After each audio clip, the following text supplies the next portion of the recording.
All right, everybody, welcome back to Ohio State. I am Jake. We're going to get right into this very, very excellent American Lawman by Cold Steel. I've just sort of been marveling at this thing since I was able to borrow it. This is on loan to me by John from Grateful Panic Knife Reviews. I've been talking with him and the Shredder Knife Reviews, and we've sort of just been passing around some knives as of lately. So I've been wanting to check this out. You know, I sort of put it on the back burner a little bit for personally buying it, because it sort of has a stale look to it. You know, it's nothing major. Everything's just sort of flat, but, you know, we'll get into this a little bit more. I've definitely changed my mind. So we'll get some specs out of the way and we'll talk about this guy. So like I said, Cold Steel American Lawman, 95 bucks about everywhere you go. I think that price is perfectly fine for what you get out of it. In fact, I think it's quite awesome. 8 inches, a little over 8 inches in length. So you guys know that means it fits the old Gorilla Paw is really nice, either grip, if you want to use a forward finger choil or not. So the length on that thing works perfectly well. Just under 4 ounces, which is fantastic. You know, usually when we get an 8-inch knife, it's more closer to 5 ounces. And I know that doesn't seem like a lot, just 1 ounce difference. Sometimes it doesn't matter. And I think in this guy, it really does. And they were certainly able to keep this nice and light. These are just G10 on both sides, no liners or anything like that. And, you know, it's a rugged G10. Those are big slabs of G10, and they did a great job there. The blade steel, S35, and, you know, I've said it before, I think S35 is fantastic. I absolutely love it. It's funny now that S35 is sort of getting brushed off as well, because, again, our high-end, our premium steels are becoming so much more. They've filled up that area where they're pushing this stuff down. I mean, you got knives that are putting S35 on them, knife manufacturers that are using S35 in like $70, $80 knives. And that's insane, because this steel is really, really good. So I love that portion of it. Of course, our triad lock system, I can link a video. I've done a review on that, how well that works. You can see that stop pin inside of there. And there you go, you can see the stop pin inside of there. And there's some technology, some engineering that's been done with the actual lock bar itself. So all the credit to Andrew Demko and then Cold Steel for picking it up. It's a fantastic lock. So what do I think about this guy? Well, we'll go over one thing about the grip. I've already kind of covered. It's actually quite remarkable that usually when you see a knife that has a forward finger choil, you're almost required to use it, or it feels awkward. This is just the one I had close, or actually have here with me, since I got some on loan. But it gives you the idea, the fact that if you were to not use this forward finger choil, it just doesn't feel right. It feels very bizarre. The balance is all off. But when you grab it with the forward finger choil, that's exactly the way that it's meant to be used. I give them a lot of credit, and again, I think it's to do with the balance of it, that when if you don't need to use the forward finger choil, maybe you're using it to notch in some wood, so you want to get more of that leverage or the swing action, it still feels really good. There's no problem with that. And of course, choking up and using the forward finger choil, if you're going to end up using sort of the heel of the blade, you know, or doing some kind of harder pushes with it, that works great either way. And so I think that's very, very cool. It's a nice thin knife, as you can see, and I'll put up some comparisons here in a little bit talking about that as well. It's just overall not an aggressive knife, and I think that's a great design, where again, on paper or whatever, on my phone when I was looking at it, I thought, well, yeah, it's just something I'm not really going to look forward to seeing, but I always wanted to try it. Well, now that I got it in hand, I really understand almost all the things that have went into this.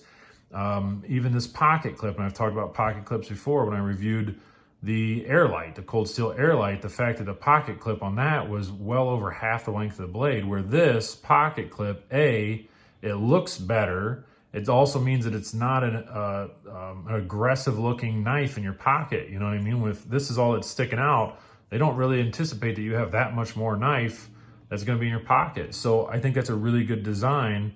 Also, I have no problem with this pocket clip being that small in the way that they've done it. It's not deep carry, but that doesn't matter to me.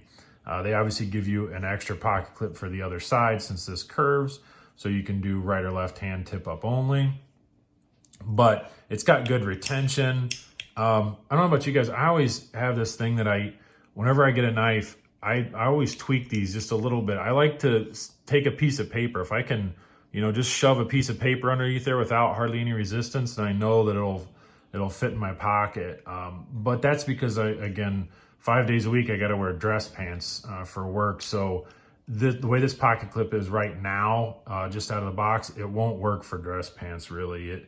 It's that, because it's a softer hem for dress pants, but any type of like blue jean or, cargo pants or whatever, it works fine for that. But again, the overall style of this, that, unassuming pocket clip, the whole thing's just unassuming. The fact that it's a lockback, so you can just slow roll it. The blade shape's not aggressive. They've done a really good job of building a very strong, sturdy knife, but also making it to where, like I said, when we put knives into categories, it used to just be sort of like hard use, light use, fancy, whatever it may be. This knife, I feel like, it can really transverse a lot of those, and we have sort of made our own category of EDC use. And I think that's where this thing sits, meaning I can use this no matter what I'm doing. I would feel comfortable, perfectly comfortable having this in an office setting, because after I roll it out and open up, whatever I need to do, that's what you're gonna see. You're not gonna see a very large, more, I'll bring this is definitely, that's a more stabby knife, right? But this isn't. And the fact it's lockback, I can just slowly close it, put it away, and it's done. So I don't have a problem in that. And I know it's going to be rigid because of the lockup system. The steel is great. The materials are great, and all that for 95 bucks, where you could potentially have a knife that takes care of all your uses. Look, that's pretty good, So I really give this thing a lot of credit. I did not, again, on screen or whatever, to me it looks sort of boring, but that's fine. Once you hold it, you're like, oh, these are all very intentional things. And it's not like I talked to the designer or anything. I don't know, but it's just my personal view on it, that this knife can really do a lot for you. So the $95, perfectly acceptable. I think it's a great price. So that's enough of me blathering about how much I like this knife and the fact that I'm going to end up buying one. One of the comparisons I had right away, almost right when I held this thing, is the steel wheel cut jack. All right, now I will talk a little bit about the difference. Obviously, you're texturing here versus this is a bit more smooth, but this, I had the Code 4, if you're familiar with the Code 4 from Cold Steel, and these are aluminum. It has aluminum scales, and I never felt like I could hold on to that, where this gives me just enough traction where I get resistance, when I'm pushing on it. So that's terrific. Obviously, over here, you get a lot more traction with this. But if you look at this magic trick, the fact that I can put this guy on top of here and see how many lines, how many things actually perfectly line up here, well, that's amazing to me, because this is an incredibly popular knife. So I would assume a lot of you guys have at least seen it or know of it. Aside from this little swell back here, I mean, almost everything lines up, right? Like, let's flip it this way.